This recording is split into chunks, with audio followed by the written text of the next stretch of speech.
Welcome back to my YouTube channel. ಈ ಒಂದು ವಿಡಿಯೋದಲ್ಲಿ ಫಾರಿನ್ ಬ್ರಾಂಚ್ ಅಕೌಂಟಿಂಗ್ ಮೇಲೆ ಮತ್ತೊಂದು ಕ್ವಶನ್ಸ್ ನಾನು ತಗೊಂಬಂದಿದ್ದೀನಿ.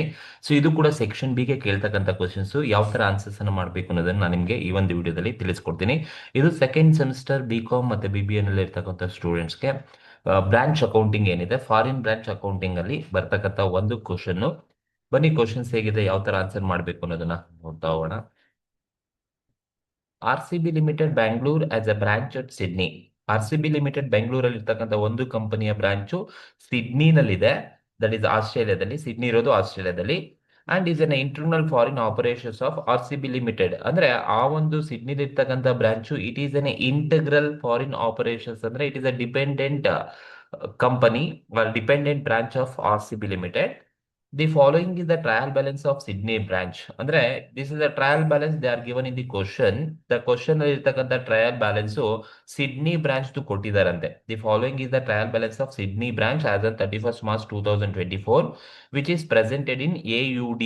AUD in the sense nothing but Australian dollars ಅಲ್ಲಿ ಪ್ರೆಸೆಂಟ್ ಮಾಡಿದ್ದಾರೆ. ಅಂದ್ರೆ this is the trial balance. They are given trial balance, debit ಮತ್ತೆ ಕ್ರೆಡಿಟ್ ಟ್ರಯಲ್ ಬ್ಯಾಲೆನ್ಸ್ ಅನ್ನ ಕೊಟ್ಟಿದ್ದಾರೆ. The item also appear in trial balance ಇರ್ತಕ್ಕಂಥದ್ದು ಎಲ್ಲದೂ ಕೂಡ ಆಸ್ಟ್ರೇಲಿಯನ್ ಡಾಲರ್ಸ್ ಅಲ್ಲಿ ಕೊಟ್ಟಿದೀವಿ ಅಂತ ಅವರು ಕ್ವಶನ್ ಅಲ್ಲಿ ಹೇಳಿರ್ತಕ್ಕಂಥದ್ದು. A foreign branch in Australia has the following trial balance in AUD. That is what? This is the trial balance they are given in Australian dollars ಅಲ್ಲಿ trial balance ಅನ್ನ ಕೊಟ್ಟಿದ್ದಾರೆ. Trial balance ಅಂದ್ರೆ particulars ಇರುತ್ತೆ, debit ಮತ್ತೆ credit column ಇರುತ್ತೆ. So Australian dollars ಅಲ್ಲಿ ಇರುತ್ತೆ. So ಈಗ ಕ್ವಶನ್ಸ್ ಏನಿದೆ ಅಂತ ನೋಡಿದ್ರೆ, ಓಪನಿಂಗ್ ಸ್ಟಾಕ್ ಕೊಟ್ಟಿದ್ದಾರೆ. ಸೊ ಓಪನಿಂಗ್ ಸ್ಟಾಕ್ ಬಂದು 15,000 ಆಸ್ಟ್ರೇಲಿಯನ್ ಡಾಲರ್ಸ್ ಇದೆ ಅಂತ ಹೇಳಿದರೆ ಡೆಬಿಟ್ ಕಾಲಮ್ ಅಲ್ಲೇ ಕೊಟ್ಟಿದ್ದಾರೆ. And purchase 45,000 Australian dollars debit column ಅಲ್ಲಿ ಕೊಟ್ಟಿದ್ದಾರೆ. Salaries 10,000 Australian dollars debit column ಅಲ್ಲಿ ಕೊಟ್ಟಿದ್ದಾರೆ. Sales 95,000 Australian dollars credit column ಅಲ್ಲಿ ಕೊಟ್ಟಿದ್ದಾರೆ. Plant and missionary 30,000 debit column ಅಲ್ಲಿ ಕೊಟ್ಟಿದ್ದಾರೆ. And loans 5,000 Australian dollar credit column ಅಲ್ಲಿ ಕೊಟ್ಟಿದ್ದಾರೆ. ಟೋಟಲ್ ಡೆಬಿಟ್ ಕಾಲಮ್ 1 ಲ್ಯಾಕ್ ಇದೆ, ಕ್ರೆಡಿಟ್ ಕಾಲಮ್ ಕೂಡ 1 ಲ್ಯಾಕ್ ಇದೆ. ಸೊ ನೋಡಿ, ಇದು ಡೆಬಿಟ್ ಕಾಲಮ್ ಮತ್ತೆ ಕ್ರೆಡಿಟ್ ಕಾಲಮ್ ಅಲ್ಲಿ ಅಮೌಂಟ್ ಅನ್ನ ಅವರು ಕ್ಲಾಸಿಫೈಡ್ ಮಾಡಿ ಕೊಟ್ಟಿದ್ದಾರೆ. ಸೊ ಕೊಟ್ಟಿಲ್ಲ ಅಂದ್ರೆ ನಿಮಗೆ ಗೊತ್ತಿರಬೇಕು, ಡೆಬಿಟ್ ಕಾಲಮ್ ಅಲ್ಲಿ ಏನೇನ್ ಬರುತ್ತೆ ಅಂದ್ರೆ ಎರಡು: debit all the assets, debit all the expenses and losses. ನೋಡಿ, opening stock asset debit column ಅಲ್ಲಿ ಕೊಟ್ಟಿದ್ದಾರೆ. ಪರ್ಚೇಸ್ ಎಕ್ಸ್ಪೆನ್ಸಸ್ ಡೆಬಿಟ್ ಕಾಲಮ್ ಅಲ್ಲಿ ಇದೆ. ಸ್ಯಾಲರಿ ಎಕ್ಸ್ಪೆನ್ಸಸ್ ಡೆಬಿಟ್ ಕಾಲಮ್ ಅಲ್ಲಿ ಇದೆ. Plant and machinery asset debit column ಅಲ್ಲಿ ಇದೆ. ಡೆಬಿಟ್ ಕಾಲಮ್ ಅಲ್ಲಿ ಬರೋದು ಎರಡೇ: ಅಸೆಟ್ಸ್ ಎಲ್ಲ ಡೆಬಿಟ್, ಅದು ಕರೆಂಟ್ ಅಸೆಟ್ ಆಗಲಿ ನಾನ್ ಕರೆಂಟ್ ಅಸೆಟ್ ಆಗಲಿ ಡೆಬಿಟ್ ಕಾಲಮ್ ಅಲ್ಲಿ ಬರುತ್ತೆ. ಅಂಡ್ ಯಾವುದೇ ಎಕ್ಸ್ಪೆನ್ಸಸ್ ಅಥವಾ ಲಾಸ್ ಇದೆ ಅಂದ್ರೆ ಅದು ಕೂಡ ಡೆಬಿಟ್ ಕಾಲಮ್ ಅಲ್ಲೇ ಬರಬೇಕು. Debit all the assets, debit all the expense and losses. ಮತ್ತೆ ಕ್ರೆಡಿಟ್ ಕಾಲಮ್ ಅಲ್ಲಿ ಏನ್ ಬರುತ್ತೆ ಅಂತ ಹೇಳಿದ್ರೆ, credit all the incomes and gains. ನೋಡಿ, ನಿಮ್ಗೆ ಇಲ್ಲಿ ಸೇಲ್ಸ್ ಕೊಟ್ಟಿದಾರಲ್ವಾ, ಸೇಲ್ಸ್ ಇನ್ಕಮ್, ಹಾಗಾಗಿ ಕ್ರೆಡಿಟ್ ಕಾಲಮ್ ಅಲ್ಲಿ ಕೊಟ್ಟಿದ್ದಾರೆ. ಯಾವುದೇ ಇನ್ಕಮ್ ಯಾವುದೇ ಗೈನ್ ಇದ್ರೂ ಕೂಡ ಕ್ರೆಡಿಟ್ ಕಾಲಮ್ ಅಲ್ಲೇ ಬರುತ್ತೆ. ಒಂದು credit all the incomes and gains ಅಂತ ಕರಿತೀವಿ. ಇನ್ನೊಂದು credit all the equity and liabilities. ನೋಡಿ, ಇಲ್ಲಿ ನಮಗೆ ಲೋನ್ ಕೊಟ್ಟಿದ್ದಾರೆ, ಲೋನ್ ಲಯಬಿಲಿಟಿ, ಹಾಗಾಗಿ ಕ್ರೆಡಿಟ್ ಕಾಲಮ್ ಅಲ್ಲಿ ಕೊಟ್ಟಿದ್ದಾರೆ. So equity and liabilities credit column ಅಲ್ಲೇ ಬರ್ತಕ್ಕಂಥದ್ದು. ಸೊ ಹಾಗಾಗಿ ಡೆಬಿಟ್ ಕಾಲಮ್ ಅಲ್ಲಿ ಅಸೆಟ್ಸ್ ಮತ್ತೆ ಎಕ್ಸ್ಪೆನ್ಸಸ್ ಇರುತ್ತೆ. ಕ್ರೆಡಿಟ್ ಕಾಲಮ್ ಅಲ್ಲಿ ಇನ್ಕಮ್ ಮತ್ತೆ ಲಯಬಿಲಿಟೀಸ್ ಕ್ರೆಡಿಟ್ ಕಾಲಮ್ ಅಲ್ಲಿ ಇರುತ್ತೆ. ಸೊ ಇದನ್ನ ಅವರೇ ಕೊಟ್ಟಿದ್ದಾರೆ. ಟೋಟಲ್ 1 ಲ್ಯಾಕ್ ಇದೆ ಅಂತ ಹೇಳ್ಬಿಟ್ಟು. ಸೊ ನಮ್ಗೆ ಅದ್ರ ಜೊತೆಗೆ ಇನ್ನೇನು ಎಕ್ಸ್ಚೇಂಜ್ ರೇಟ್ ಕೊಟ್ಟಿದ್ದಾರೆ ನೋಡಿ, historical rate for plant and machinery and loan. This is what historical rate. ಯಾವುದಕ್ಕೆ ಅಂತ ಹೇಳಿದ್ರೆ, ಪ್ಲಾಂಟ್ ಅಂಡ್ ಮಿಷನರಿ ಮತ್ತೆ ಲೋನ್ಗೆ historical rate ₹50 for Australian dollars ಅಂತ. ಅಂದ್ರೆ ಒಂದು ಆಸ್ಟ್ರೇಲಿಯನ್ ಡಾಲರ್ಗೆ ₹50 ಅಂತ ಹೇಳಿದ್ದಾರೆ. ಅಂಡ್ ಕ್ಲೋಸಿಂಗ್ ರೇಟ್ ಕೊಟ್ಟಿದ್ದಾರೆ ₹53 ಪರ್ ಆಸ್ಟ್ರೇಲಿಯನ್ ಡಾಲರ್ಸ್ ಇದೆ. ಅಂಡ್ ಅವರೇಜ್ ರೇಟ್ ಬಂದು ₹51 Australian dollars per Australian dollars ಕೊಟ್ಟಿದ್ದಾರೆ. ನಮಗೆ ಕ್ವಶನ್ ಅಲ್ಲಿ ಹೇಳೋದು, convert foreign trial balance into domestic currency trial balance. This the most important. ನಾವೇನ್ ಕನ್ವರ್ಟ್ ಮಾಡಬೇಕು ಅಂತ ಹೇಳಿದ್ರೆ, ಫಾರಿನ್ ಕರೆನ್ಸಿ ಇರ್ತಕ್ಕಂಥ ಟ್ರಯಲ್ ಬ್ಯಾಲೆನ್ಸ್ ಅನ್ನ ಡೊಮೆಸ್ಟಿಕ್ ಕರೆನ್ಸಿ ಟ್ರಯಲ್ ಬ್ಯಾಲೆನ್ಸ್ ಆಗಿ ಕನ್ವರ್ಟ್ ಮಾಡಬೇಕು. ಅಂದ್ರೆ ನಿಮಗೆ ಕ್ವಶನ್ ಅಲ್ಲಿ ಇದು ಟ್ರಯಲ್ ಬ್ಯಾಲೆನ್ಸ್ ಏನಿದೆಯಪ್ಪ, ಈ ಟ್ರಯಲ್ ಬ್ಯಾಲೆನ್ಸ್ ಇರ್ತಕ್ಕಂಥದ್ದು ಆಸ್ಟ್ರೇಲಿಯನ್ ಡಾಲರ್ಸ್ ಅಲ್ಲಿ ಇದೆ. ದಟ್ ಇಸ್ ಫಾರಿನ್ ಕರೆನ್ಸಿ ಇರ್ತಕ್ಕಂಥ ಟ್ರಯಲ್ ಬ್ಯಾಲೆನ್ಸ್. ಅದನ್ನ ನಾವೇನ್ ಮಾಡ್ಬೇಕು, ಜಸ್ಟ್ ಆ ಟ್ರಯಲ್ ಬ್ಯಾಲೆನ್ಸ್ ಅನ್ನ ಇಂಡಿಯನ್ ರುಪೀಸ್ಗೆ ಕನ್ವರ್ಟ್ ಮಾಡಬೇಕು ಅಷ್ಟೇ. ಡೊಮೆಸ್ಟಿಕ್ ಕರೆನ್ಸಿ ಟ್ರಯಲ್ ಬ್ಯಾಲೆನ್ಸ್ ಅಂದ್ರೆ ಇಂಡಿಯನ್ ರುಪೀಸ್ ಅಲ್ಲಿ ಟ್ರಯಲ್ ಬ್ಯಾಲೆನ್ಸ್ ಅನ್ನ ಪ್ರಿಪೇರ್ ಮಾಡಬೇಕು. ಸೊ ನಾವು ಇಂಡಿಯನ್ ರುಪೀಸ್ಗೆ ಟ್ರಯಲ್ ಬ್ಯಾಲೆನ್ಸ್ ಅನ್ನ ಪ್ರಿಪೇರ್ ಮಾಡಬೇಕು ಅಂದ್ರೆ, ಆ ಫಾರಿನ್ ಕರೆನ್ಸಿನ ಇಂಡಿಯನ್ ರುಪೀಸ್ಗೆ ಕನ್ವರ್ಟ್ ಮಾಡಬೇಕು ಅಂದ್ರೆ ನಮಗೆ ಎಕ್ಸ್ಚೇಂಜ್ ರೇಟ್ ಮುಖ್ಯ ಆಗುತ್ತೆ. ಹಾಗಾಗಿ ಈ ಕ್ವಶನ್ ಅಲ್ಲಿ ಎಕ್ಸ್ಚೇಂಜ್ ರೇಟ್ ಅವರೇ ಕೊಟ್ಟಿದ್ದಾರೆ. ಹಿಸ್ಟಾರಿಕಲ್ ರೇಟ್ ಕೊಟ್ಟಿದ್ದಾರೆ, ಕ್ಲೋಸಿಂಗ್ ರೇಟ್ ಕೊಟ್ಟಿದ್ದಾರೆ, ಅವರೇಜ್ ರೇಟ್ ಕೊಟ್ಟಿದ್ದಾರೆ. ಯಾವುದಕ್ಕೆ ಯಾವೆಲ್ಲ ರೇಟ್ ಅಪ್ಲಿಕಬಲ್ ಆಗುತ್ತೆ ಅಂತ ನಿಮಗೆ ಹೇಳ್ಕೊಡ್ತೀನಿ ನೋಡಿ. So first one, opening stock ಇದೆಯಲ್ಲಪ್ಪ ನೋಡಿ, ಓಪನಿಂಗ್ ಸ್ಟಾಕ್ ಕರೆಂಟ್ ಅಸೆಟ್.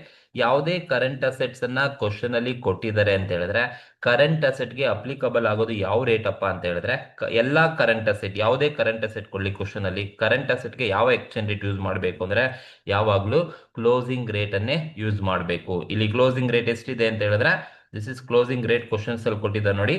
ಎಷ್ಟಿದೆ ಕ್ಲೋಸಿಂಗ್ ರೇಟ್ ಅಂದ್ರೆ ಯಾವುದೇ ಕರೆಂಟ್ ಅಸೆಟ್ ಕೊಟ್ರೆ ಕ್ಲೋಸಿಂಗ್ ರೇಟ್ ಅನ್ನೇ ತಗೋಬೇಕು. ಕ್ವಶನ್ ಅಲ್ಲಿ ಕರೆಂಟ್ ಅಸೆಟ್ ಯಾವ್ದಕ್ಕಿದ್ರು ಕ್ಲೋಸಿಂಗ್ ರೇಟ್ ತಗೋಬೇಕು. ಇಲ್ಲಿ $53 ಕೊಟ್ಟಿದ್ದಾರೆ. ನೆಕ್ಸ್ಟ್ ಪರ್ಚೇಸ್ ಕೊಟ್ಟಿದ್ದಾರೆ ನೋಡಿ. ಪರ್ಚೇಸ್ ಎಕ್ಸ್ಪೆನ್ಸಸ್, ಯಾವುದೇ ಎಕ್ಸ್ಪೆನ್ಸಸ್ ಕೊಡ್ಲಿ ಯಾವುದೇ ಇನ್ಕಮ್ ಕೊಡ್ಲಿ, all expenses all incomes foreign ಕರೆನ್ಸಿಯಿಂದ ಇಂಡಿಯನ್ ರುಪೀಸ್ಗೆ ಕನ್ವರ್ಟ್ ಮಾಡಬೇಕು ಅಂದ್ರೆ ಯಾವುದೇ ಎಕ್ಸ್ಪೆನ್ಸಸ್ ಯಾವುದೇ ಇನ್ಕಮ್ ಕೊಡ್ಲಿ, ಸೊ ನೀವು ತಗೋಬೇಕಾದ್ರೆ ಅವರೇಜ್ ರೇಟ್ ಅನ್ನ ತಗೋಬೇಕು. ಸೊ ಇಲ್ಲಿ ಅವರೇಜ್ ರೇಟ್ ಅವರೇ ಕೊಟ್ಟಿದ್ದಾರೆ. ಯಾವುದೇ ಎಕ್ಸ್ಪೆನ್ಸಸ್ ಕೊಡ್ಲಿ ಯಾವುದೇ ಇನ್ಕಮ್ ಕೊಡ್ಲಿ, ಎಕ್ಸ್ಪೆನ್ಸಸ್ ಮತ್ತೆ ಇನ್ಕಮ್ಗೆಲ್ಲ ಕೂಡ ನೀವು ಅವರೇಜ್ ರೇಟ್ ಅನ್ನೇ ತಗೋಬೇಕು. ಸ್ಯಾಲ್ರಿ ಕೊಟ್ಟಿದ್ದಾರೆ, salary is also expenses. So ಸ್ಯಾಲ್ರಿನೂ ಕೂಡ ಎಕ್ಸ್ಪೆನ್ಸಸ್ ಆಗಿರೋದ್ರಿಂದ ನಾವು ಅವರೇಜ್ ರೇಟ್ ಅನ್ನ ತಗೋಬೇಕು, ಎಕ್ಸ್ಚೇಂಜ್ ರೇಟ್ ಅನ್ನ. ನೆಕ್ಸ್ಟ್ ಸೇಲ್ಸ್ ಕೊಟ್ಟಿದ್ದಾರೆ, ಸೇಲ್ಸ್ ನೋಡಿ ಇನ್ಕಮ್. ಸೊ ಯಾವುದೇ ಎಕ್ಸ್ಪೆನ್ಸಸ್ ಕೊಡ್ಲಿ ಯಾವುದೇ ಇನ್ಕಮ್ ಕೊಡ್ಲಿ ನಾವು ಆಲ್ ಎಕ್ಸ್ಪೆನ್ಸಸ್ ಅಂಡ್ ಇನ್ಕಮ್ಗೆ ಅವರೇಜ್ ರೇಟೇ ತಗೋಬೇಕು. ನೋಡಿ ಪ್ಲಾಂಟ್ ಅಂಡ್ ಮಿಷನರಿ ಅಸೆಟ್ ಅವರೇ ಹೇಳಿದ್ದಾರೆ. So historical rate for plant and machinery ಅಂತ ಹೇಳಿದ್ದಾರೆ. ಅಂಡ್ ಲೋನ್ಗೂ ಕೂಡ ಹಿಸ್ಟಾರಿಕಲ್ ರೇಟ್ ಅಂತ ಹೇಳಿದ್ದಾರೆ. ಸಪೋಸ್ ಅವ್ರು ಹೇಳಿಲ್ಲ ಅಂದ್ರೆ ಕೂಡ ನೀವು ಫಿಕ್ಸ್ಡ್ ಅಸೆಟ್ ಮತ್ತೆ ನಾನ್ ಕರೆಂಟ್ ಲಯಬಿಲಿಟಿ ಅಂತ ಏನ್ ಕರಿತೀರಾ, ಸೊ ಆ ಫಿಕ್ಸ್ಡ್ ಅಸೆಟ್ ಮತ್ತೆ ನಾನ್ ಕರೆಂಟ್ ಲಯಬಿಲಿಟಿಗೆ ಹಿಸ್ಟಾರಿಕಲ್ ರೇಟ್ ಬರುತ್ತೆ. ಬಟ್ ಕ್ವಶನ್ ಅಲ್ಲಿ ಅವ್ರು ಹೇಳಿದ್ದಾರೆ historical rate for plant and machinery ಅಂತ ಹೇಳಿದ್ದಾರೆ. ಅಂಡ್ ನಾನ್ ಕರೆಂಟ್ ಲಯಬಿಲಿಟಿ ಅಂತ ಏನ್ ಕರೀತಾ ಹೋಗ್ತೀವಿ, ನಾನ್ ಕರೆಂಟ್ ಲಯಬಿಲಿಟಿಗೂ ಕೂಡ ನಾವು ಹಿಸ್ಟಾರಿಕಲ್ ರೇಟ್ ಅನ್ನೇ ತಗೋಬೇಕು. ಕ್ವಶನ್ ಅಲ್ಲಿ ಅವ್ರು ಹೇಳಿದ್ದಾರೆ ಪ್ಲಾಂಟ್ ಅಂಡ್ ಮಿಷನರಿ ಮತ್ತೆ ಲೋನ್ಸ್ಗೆ ನೀವು ಹಿಸ್ಟಾರಿಕಲ್ ರೇಟ್ ಮಾತ್ರ ತಗೊಳ್ಳಿ ಅಂತ ಹೇಳಿದ್ದಾರೆ. ರಿಮೈನಿಂಗ್ ಹೇಳಿಲ್ಲ ಅಂದ್ರೆ ನನಗೆ ಗೊತ್ತಿರಬೇಕು. ಕರೆಂಟ್ ಅಸೆಟ್ಸ್ ಕರೆಂಟ್ ಲಯಬಿಲಿಟಿಗೆಲ್ಲ ಏನು ಕ್ಲೋಸಿಂಗ್ ರೇಟ್ ತಗೊಳ್ಳಿ. ಇನ್ಕಮ್ ಅಂಡ್ ಎಕ್ಸ್ಪೆನ್ಸಸ್ ಏನ್ ಕೊಟ್ಟಿರ್ತಾರೆ ಎಲ್ಲದೂ ಕೂಡ ಅವರೇಜ್ ರೇಟ್ ತಗೊಳ್ಳಿ. ಫಿಕ್ಸ್ಡ್ ಅಸೆಟ್ ಮತ್ತೆ ನಾನ್ ಕರೆಂಟ್ ಲಯಬಿಲಿಟಿಗೆಲ್ಲ ನೀವು ಹಿಸ್ಟಾರಿಕಲ್ ರೇಟ್ ತಗೊಳ್ಳಿ. ಹಿಸ್ಟಾರಿಕಲ್ 90% ಕ್ವಶನ್ ಅಲ್ಲಿ ಅವರೇ ಕೊಟ್ಟಿರ್ತಾರೆ. ಬಟ್ ಕ್ಲೋಸಿಂಗ್ ಮತ್ತೆ ಅವರೇಜ್ ರೇಟ್ ನ ನೀವು ಕ್ಯಾಲ್ಕುಲೇಷನ್ಗೆ ತಗೋಬೇಕಾಗುತ್ತೆ. ಬಟ್ ಯಾವ್ದಕ್ಕೆ ತಗೋಬೇಕು ಯಾವ್ದಕ್ಕೆ ತಗೋಬಾರ್ದು ಅನ್ನೋದು ಗೊತ್ತಿರಬೇಕು. ಕರೆಂಟ್ ಅಸೆಟ್ಸ್ ಕರೆಂಟ್ ಲಯಬಿಲಿಟಿ ಎಲ್ಲ closing rate, income and expenses ಯಾವುದೇ ಕೊಟ್ಟರು ಅವರೇಜ್ ರೇಟ್ ಅನ್ನ ತಗೊಳ್ಳಿ. ಸೊ ಈಗ ಬನ್ನಿ ಫಾರಿನ್ ಕರೆನ್ಸಿ ಇರ್ತಕ್ಕಂಥ ಟ್ರಯಲ್ ಬ್ಯಾಲೆನ್ಸ್ ಅನ್ನ ಇಂಡಿಯನ್ ರುಪೀಸ್ಗೆ ಕನ್ವರ್ಟ್ ಮಾಡ್ತಾ ಹೋಗೋಣ. ಸೊ ನೋಡಿ ನೀವು ಫಾರಿನ್ ಕರೆನ್ಸಿಯಿಂದ ಇಂಡಿಯನ್ ರುಪೀಸ್ ಕನ್ವರ್ಟ್ ಮಾಡಬೇಕು ಅಂತ ಈ ತರ ಕಾಲಮ್ಸ್ ಹಾಕೊಳ್ಳಿ. ಸೊ ಹೆಡಿಂಗ್ ಈ ತರ ಕೊಡಿ, converting trial balance item from foreign currency Australian dollars into Indian rupees INR. So ಇಷ್ಟು ಕಾಲಮ್ಸ್ ಹಾಕೊಳ್ಳಿ. First column particulars and debit credit first Australian dollars ಅವ್ರು ಕೊಟ್ಟಿರೋದ್ ಪ್ರಕಾರನೇ ಹಾಕೊಳ್ಳೋಣ. ಅದಾದ್ಮೇಲೆ ನಾವು ಎಕ್ಸ್ಚೇಂಜ್ ರೇಟ್ ಅನ್ನು ಯೂಸ್ ಮಾಡಿಕೊಂಡು debit column Indian rupees, credit column Indian ರುಪೀಸ್ಗೆ ನಾವು ಕನ್ವರ್ಟ್ ಮಾಡಬೇಕಾಗುತ್ತೆ. ಸೊ ಈಗ ಯಾವ ತರ ನೀವು ಹಾಕೋಬೇಕು ಅಂತ ಹೇಳಿದ್ರೆ ಒನ್ ಬೈ ಒನ್ ಅವ್ರೇನೇನ್ ಹಾಕೋಬೇಕಪ್ಪ ಅಂದ್ರೆ ಒನ್ ಬೈ ಒನ್ ಅವ್ರ ಕ್ವಶನ್ ಅಲ್ಲಿ ಏನ್ ಕೊಟ್ಟಿರ್ತಾರೆ ಅದೇ ತಗೊಳ್ಳೋ ಹೋಗಿ, ಅದೇ ಪ್ರಕಾರನೇ ಹೋಗಿ. ಈಗ first one trial balance foreign ಕರೆನ್ಸಿನಲ್ಲಿ ಏನ್ ಕೊಟ್ಟಿದ್ದಾರೆ, ಓಪನಿಂಗ್ ಸ್ಟಾಕ್ ಕೊಟ್ಟಿದ್ದಾರೆ ನೋಡಿ. ಓಪನಿಂಗ್ ಸ್ಟಾಕ್ ತಗೊಂಡೆ, ಡೆಬಿಟ್ ಕಾಲಮ್ ಅಲ್ಲಿ ಅಮೌಂಟ್ ಕೊಟ್ಟಿದ್ದಾರೆ ಆಸ್ಟ್ರೇಲಿಯನ್ ಡಾಲರ್ಸ್ 50,000 ಕೊಟ್ಟಿದ್ದಾರೆ. ಈ 50,000 ಆಸ್ಟ್ರೇಲಿಯನ್ ಡಾಲರ್ಸ್ ಅನ್ನ ನಾನು ರುಪೀಸ್ಗೆ ಕನ್ವರ್ಟ್ ಮಾಡಬೇಕು ಅಂದ್ರೆ ಎಕ್ಸ್ಚೇಂಜ್ ರೇಟ್ ನ ಯೂಸ್ ಮಾಡಬೇಕು. Stock is A current asset. Question ಅಲ್ಲಿ ಯಾವುದೇ ಕರೆಂಟ್ ಅಸೆಟ್ ಕೊಟ್ಟರು ನೀವು ಕ್ಲೋಸಿಂಗ್ ರೇಟ್ ಅನ್ನೇ ತಗೋಬೇಕು. ಕ್ವಶನ್ ಅಲ್ಲಿ ಕ್ಲೋಸಿಂಗ್ ರೇಟ್ ಎಷ್ಟಿದೆಯಪ್ಪ ಅಂದ್ರೆ ಇಲ್ಲಿದೆ ನೋಡಿ, ₹53 ಆಸ್ಟ್ರೇಲಿಯನ್ ಡಾಲರ್ಸ್ ಅಂತ ಇದೆ ಕ್ಲೋಸಿಂಗ್ ರೇಟ್ಗೆ. ಸೊ ನಾನು ಎಕ್ಸ್ಚೇಂಜ್ ರೇಟು 53 ರುಪೀಸ್ ಅನ್ನ ತಗೋಬೇಕು. ಈಗ ಫಾರಿನ್ ಕರೆನ್ಸಿನ ನಾವು ಇಂಡಿಯನ್ ಕರೆನ್ಸಿಗೆ ಕನ್ವರ್ಟ್ ಮಾಡಬೇಕು ಅಂದ್ರೆ ಸೊ ನೀವೇನ್ ಮಾಡ್ಬೇಕು ಅಂದ್ರೆ 15,000 ಆಸ್ಟ್ರೇಲಿಯನ್ ಡಾಲರ್ಸ್ ಇಂಟು 53 ಮಾಡ್ಬೇಕು. 15,000 ಆಸ್ಟ್ರೇಲಿಯನ್ ಡಾಲರ್ಸ್ ಇಂಟು 53 ಮಾಡಿದ್ರೆ ನಮ್ಗೆ ಎಷ್ಟು ಬರುತ್ತಪ್ಪ ಅಂತ ಹೇಳಿದ್ರೆ 7,95,000 ನಮ್ಗೆ ರುಪೀಸ್ ಅಲ್ಲಿ ಸಿಗುತ್ತೆ. ದಟ್ ಇಸ್ 7,95,000 ನಮ್ಗೆ ರುಪೀಸ್ ಅಲ್ಲಿ ಸಿಗ್ತಕ್ಕಂಥದ್ದು. ಸೊ ಸ್ಟಾಕ್ ಡೆಬಿಟ್ ಕಾಲಮ್ ಅಲ್ಲಿ ಆಸ್ಟ್ರೇಲಿಯನ್ ಡಾಲರ್ಸ್ ಇದೆ. ಆಸ್ಟ್ರೇಲಿಯನ್ ಡಾಲರ್ಸ್ ಇಂದ ನೀವು ಇಂಡಿಯನ್ ರುಪೀಸ್ಗೆ ಕನ್ವರ್ಟ್ ಮಾಡಬೇಕು ಅಂದ್ರೆ ಎಕ್ಸ್ಚೇಂಜ್ ರೇಟ್ ಅನ್ನ ಯೂಸ್ ಮಾಡಬೇಕು. ಕರೆಂಟ್ ಅಸೆಟ್ಗೆ ಕ್ಲೋಸಿಂಗ್ ರೇಟ್ ಬರುತ್ತೆ ₹53 ಕೊಟ್ಟಿದ್ದಾರೆ.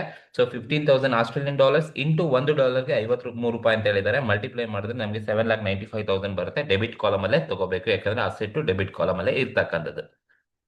ನೆಕ್ಸ್ಟ್ ಬಂದು ಪರ್ಚೇಸ್ ಕೊಟ್ಟಿದ್ದಾರೆ.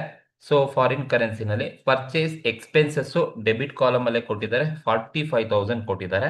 ಸೊ ಪರ್ಚೇಸ್ ಎಕ್ಸ್ಪೆನ್ಸಸ್ ಯಾವುದೇ ಎಕ್ಸ್ಪೆನ್ಸಸ್ ಯಾವುದೇ ಇನ್ಕಮ್ಸ್ ಅನ್ನ ತಗೊಳ್ತೀರಾ ಅಂತ ಹೇಳಿದ್ರೆ ಸೊ ಅದಕ್ಕೆ ಬರ್ತಕ್ಕಂಥದ್ದು ಅವರೇಜ್ ರೇಟ್ ಅಪ್ಲಿಕಬಲ್ ಆಗುತ್ತೆ. ಸೊ ಅವರೇಜ್ ರೇಟ್ 51 ರುಪೀಸ್ ಕೊಟ್ಟಿದ್ದಾರೆ. ಸೊ ಯಾವುದೇ ಎಕ್ಸ್ಪೆನ್ಸಸ್ ಕೊಡ್ಲಿ ಯಾವುದೇ ಇನ್ಕಮ್ಸ್ ಕೊಡ್ಲಿ ಅವರೇಜ್ ರೇಟ್ ಅನ್ನೇ ತಗೋಬೇಕು. 51 ರುಪೀಸ್ ಕೊಟ್ಟಿದ್ದಾರೆ per dollar.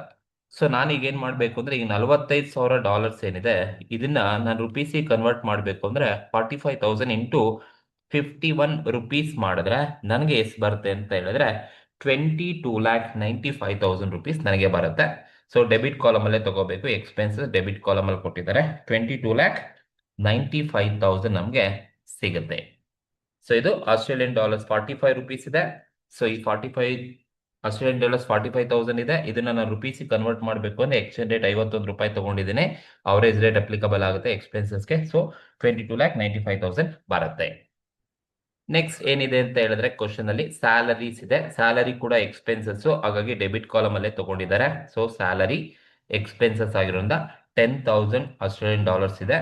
So 10,000 Australian dollars ಇದೆ. ಎಕ್ಸ್ಪೆನ್ಸಸ್ಗೆಲ್ಲ ಕೂಡ ಅವರೇಜ್ ರೇಟ್ 51 ರುಪೀಸ್ ಅಪ್ಲಿಕಬಲ್ ಆಗುತ್ತೆ. ಈಗ 10,000 ಇಂಟು 51 ಮಾಡಿದ್ರೆ ನಮ್ಗೆ ಎಷ್ಟು ಬರುತ್ತಪ್ಪ ಅಂದ್ರೆ 5,10,000 ಬರುತ್ತೆ. ಡೆಬಿಟ್ ಕಾಲಮ್ ಅಲ್ಲೇ ತಗೋಬೇಕು, ಯಾಕಂದ್ರೆ ಎಕ್ಸ್ಪೆನ್ಸಸ್ ಇರೋದು ಡೆಬಿಟ್ ಕಾಲಮ್ ಅಲ್ಲಿ. ನೆಕ್ಸ್ಟ್ ಸೇಲ್ಸ್ ಕೊಟ್ಟಿದ್ದಾರೆ. ಸೇಲ್ಸ್ ಕ್ರೆಡಿಟ್ ಕಾಲಮ್ ಅಲ್ಲಿ ಕೊಟ್ಟಿದ್ದಾರೆ.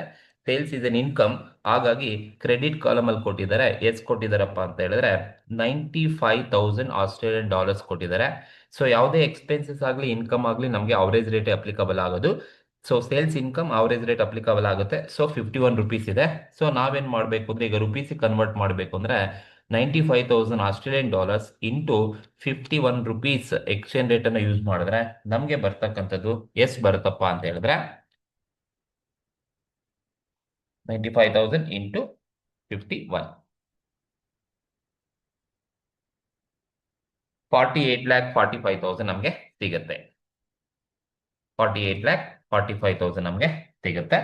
ಸೊ 48,45,000 ನಾವು ತಗೋಬೇಕು. 95,000 ಇಂಟು 51 ಮಾಡಿದ್ರೆ ನಮಗೆ 48,45,000 ಬರುತ್ತೆ. ಕ್ರೆಡಿಟ್ ಕಾಲಮ್ ಅಲ್ಲೇ ತಗೋಬೇಕು, ಯಾಕೆಂದ್ರೆ ಸೇಲ್ಸ್ ಇನ್ಕಮ್ ಕ್ರೆಡಿಟ್ ಕಾಲಮ್ ಅಲ್ಲೇ ಇರ್ತಕ್ಕಂಥದ್ದು. ನೆಕ್ಸ್ಟ್ ಯಾವ್ದಿದೆಯಪ್ಪ ಅಂತ ಹೇಳಿದ್ರೆ ಪ್ಲಾಂಟ್ ಅಂಡ್ ಮಿಷಿನರಿ. ನೋಡಿ, plant and machinery debit column ಅಲ್ಲಿ ಕೊಟ್ಟಿದ್ದಾರೆ. ಏನಕ್ಕೆ ಅಂದ್ರೆ ಡೆಬಿಟ್ ಆಲ್ ದಿ ಅಸೆಟ್ಸ್ ಅಂತ ಕರಿತೀವಿ. ಸೊ ಹಾಗಾಗಿ plant and machinery 30,000 Australian dollars debit column ಅಲ್ಲಿ ಕೊಟ್ಟಿದ್ದಾರೆ. ಸೊ ಪ್ಲಾಂಟ್ ಅಂಡ್ ಮಿಷಿನರಿಗೆ ನಾವು ಯಾವ ಎಕ್ಸ್ಚೇಂಜ್ ರೇಟ್ ತಗೋಬೇಕು ಅಂದ್ರೆ ಅವ್ರು ಹೇಳಿದ್ದಾರೆ ಹಿಸ್ಟಾರಿಕಲ್ ರೇಟ್ ಅನ್ನ ತಗೋಬೇಕು ಫಾರ್ ಪ್ಲಾಂಟ್ ಅಂಡ್ ಮಿಷಿನರಿಗೆ ಅಂತ ಕೊಟ್ಟಿದ್ದಾರೆ. ಸೊ ಹಿಸ್ಟಾರಿಕಲ್ ರೇಟ್ ಎಷ್ಟಿದೆಯಪ್ಪ ಅಂದ್ರೆ 50 ಆಸ್ಟ್ರೇಲಿಯನ್ ಡಾಲರ್ಸ್ ಇದೆ. ₹50 ಪರ್ ಆಸ್ಟ್ರೇಲಿಯನ್ ಡಾಲರ್ಸ್, ಹಾಗಾಗಿ 50 ರೂಪಾಯಿನ ತಗೋಬೇಕು. ಸೊ ನಾವು 30,000 ಆಸ್ಟ್ರೇಲಿಯನ್ ಡಾಲರ್ಸ್ ಇಂಟು 50 ಮಾಡಿದ್ರೆ ನಮ್ಗೆ ಎಷ್ಟು ಬರುತ್ತಪ್ಪ ಅಂತ ಹೇಳಿದ್ರೆ 15 ಲ್ಯಾಕ್ ರುಪೀಸ್ ಸಿಗುತ್ತೆ. ರುಪೀಸ್ ಅಲ್ಲಿ ನನಗೆ 15 ಲ್ಯಾಕ್ ರುಪೀಸ್ ಸಿಗುತ್ತೆ. ಪ್ಲಾಂಟ್ ಅಂಡ್ ಮಿಷನರಿಗೆ ಅವರೇ ಹೇಳಿದ್ರಿಂದ ನಾವು 50 ಪರ್ ಆಸ್ಟ್ರೇಲಿಯನ್ ಡಾಲರ್ಸ್ ಅನ್ನ ತಗೋಬೇಕಾಗುತ್ತೆ. ₹50 ಪರ್ AUDಗೆ ತಗೋಬೇಕಾಗಿರುತ್ತೆ.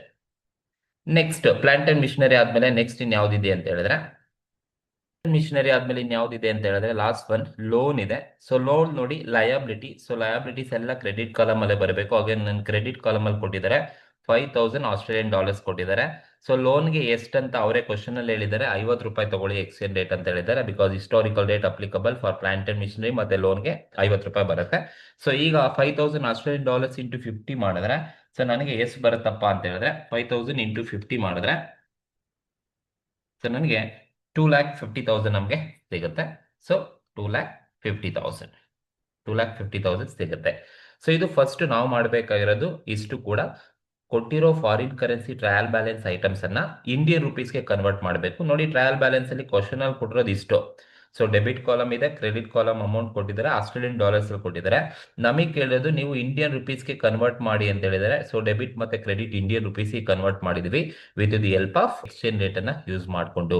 ಸೊ ಇಲ್ಲಿ ಎಕ್ಸ್ಚೇಂಜ್ ರೇಟ್ ತಗೋಬೇಕಾದ್ರೆ ಗೊತ್ತಿರಬೇಕು ಕರೆಂಟ್ ಅಸೆಟ್ಸ್ ಕರೆಂಟ್ ಲಯಬಿಲಿಟಿಗೆಲ್ಲ closing rate, income and expenses ಬಂದು ಅವರೇಜ್ ರೇಟ್, ಫಿಕ್ಸ್ಡ್ ಅಸೆಟ್ ಮತ್ತೆ ನಾನ್ ಕರೆಂಟ್ ಲಯಬಿಲಿಟಿಗೆ ಹಿಸ್ಟಾರಿಕಲ್ ರೇಟ್ ಅವರೇ ಕ್ವಶನ್ ಅಲ್ಲಿ ಹೇಳಿರ್ತಾರೆ. ಇದು ಫಸ್ಟ್ ನಾವು converting trial balance item from foreign currency Australian dollars into domestic currency Indian rupees convert ಮಾಡಿದ್ವಿ.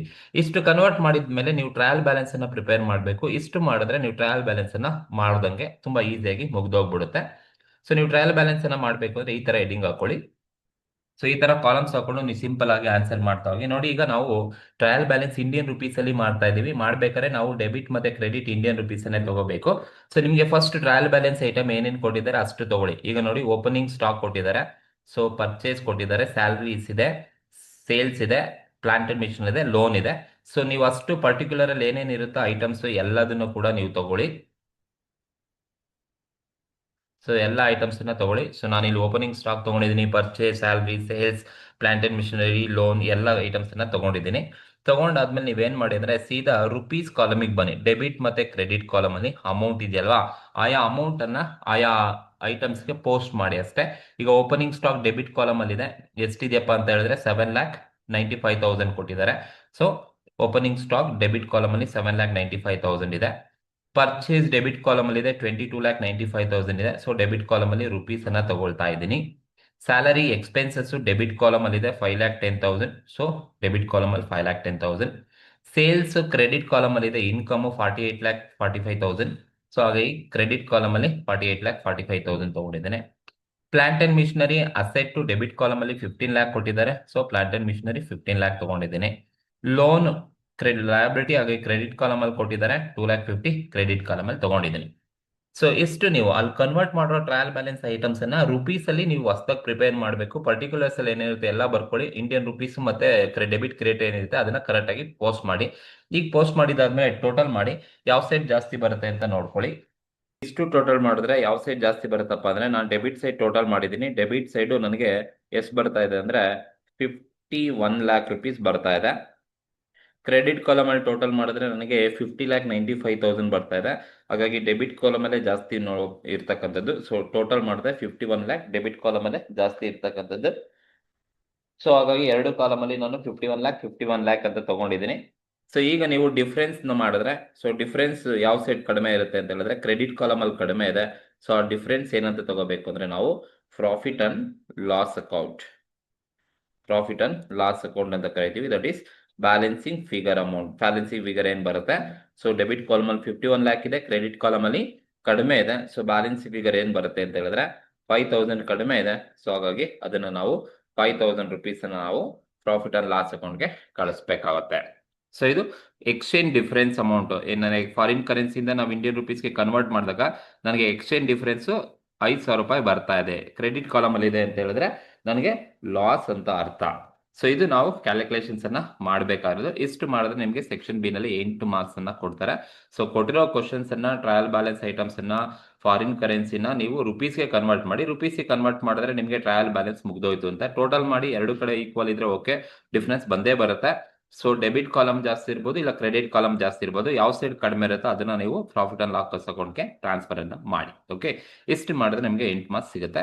ಸೊ ಈ ಒಂದು ಕ್ವಶನ್ಸ್ ಅಲ್ಲಿ ನಿಮ್ಗೆ ಏನಾದ್ರು ಡೌಟ್ಸ್ ಇದ್ರೆ ನನಗೆ ಕಮೆಂಟ್ ಮೂಲಕ ತಿಳಿಸಿ. ಹಾಗೆ ನಿಮ್ಗೆ ಯಾವ್ದಾರ ಬೇರೆ ಟಾಪಿಕ್ ಬೇಕಾದ್ರೂ ಕೂಡ ಅದನ್ನು ಕೂಡ ನೀವು ನನಗೆ ಕಮೆಂಟ್ ಮೂಲಕ ತಿಳಿಸಿದ್ರೆ ಮುಂದಿನ ದಿನದಲ್ಲಿ ಆ ಒಂದು ವಿಡಿಯೋಸ್ ಕೂಡ ಅಪ್ಲೋಡ್ ಮಾಡ್ತೀನಿ. Okay, thank you. ಹಾಗೆ ಈ ಒಂದು ವಿಡಿಯೋ ನಿಮ್ಗೆ ಇಷ್ಟ ಆಗಿದ್ರೆ ದಯವಿಟ್ಟು ಸಬ್ಸ್ಕ್ರೈಬ್ ಮಾಡಿ, ಶೇರ್ ಮಾಡಿ, ಲೈಕ್ ಮಾಡಿ. Thank you.